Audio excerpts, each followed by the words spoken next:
Welcome back. Homeowners are racing to refinance their mortgages following a recent fall in mortgage rates. According to the Mortgage Bankers Association, applications to refinance rose 35% in just a week. The new rates are a welcome relief in a market that's been hot for years.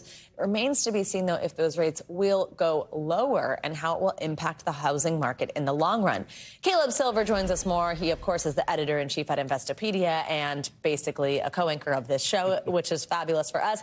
Caleb, good morning. Great to see you. First, can you just put in context what the rate drop has been? Yeah, the rate drop for the 30-year fixed has been as high as 7.5% a few months ago. Now it is 6.5% or lower. If you have great credit, it could be even lower than that. In San Diego County, 6.57%. So it is falling, and it's going to continue to fall. Why? Because the Federal Reserve is going to lower interest rates. That has an impact. But the 30-year fixed mortgage, the most popular lending vehicle for the housing market, is very tied to the 10-year U.S. Treasury. And as yields fall in that U.S. Treasury, you see this rate come down and you see this activity. What'd you say, 35%? It's up 118% year over year, coming off a small base. But people who got into mortgages in the last couple of years at those high rates, they are getting in there to try to get a lower rate today. Let's talk about this jump in refinancing applications. First of all, just what do you make of that number happening in just 1 week? It sounds like a ton to me. And just how much money is average to be saving if you are able to do this? Yeah, just think about that 1% drop, 7.5% to 6.5%. If you were paying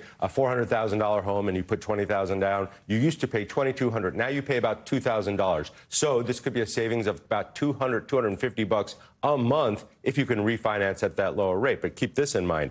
About half of homeowners have mortgages under 5% right now in their existing homes. 40% have mortgages under 4%. So people who are trying to sell are not going out there to get a higher mortgage right now. That is still frozen in place, but it's going lower. I got to say, as a recent homeowner looking at the mortgage, it makes me feel physically ill how little of your actual payment you pay versus what you're paying in interest. But your rates are going to come down. You're going to have an opportunity to refinance next year if you got in the last couple of years, if you finance. Just blows my mind when I see those numbers. Okay, let's talk about if they could go even lower, though, right? I mean, we've all been like, oh, our interest rate's going to come down. Is that what we're going to see at the Fed meeting in September? I'm sure you'll tell us exactly when it is. But does that mean that you should hold out on refinancing? Yeah, I think rates are going to go lower. And if you look at the Fed's dot plot, the most boring yet the most important chart in economics right now, the interest rates for next year look somewhere between 4 and 5.2%. Then they go even lower the next year. So you're going to have opportunities as rates come down over the next year or two to either refinance or get into a mortgage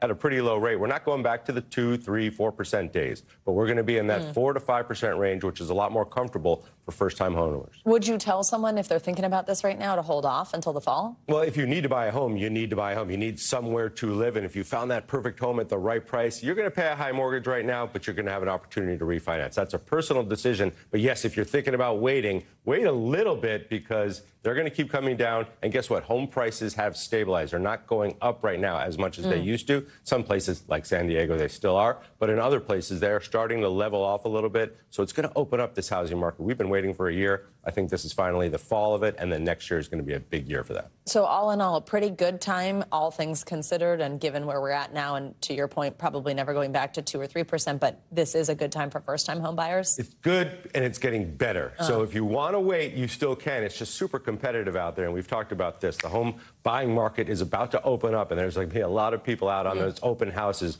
on the weekend. You better believe it. All right, some good news there. Interesting stuff. Caleb Silver, thank you so much. Thanks for watching. Stay updated about breaking news and top stories on the NBC News app or follow us on social media.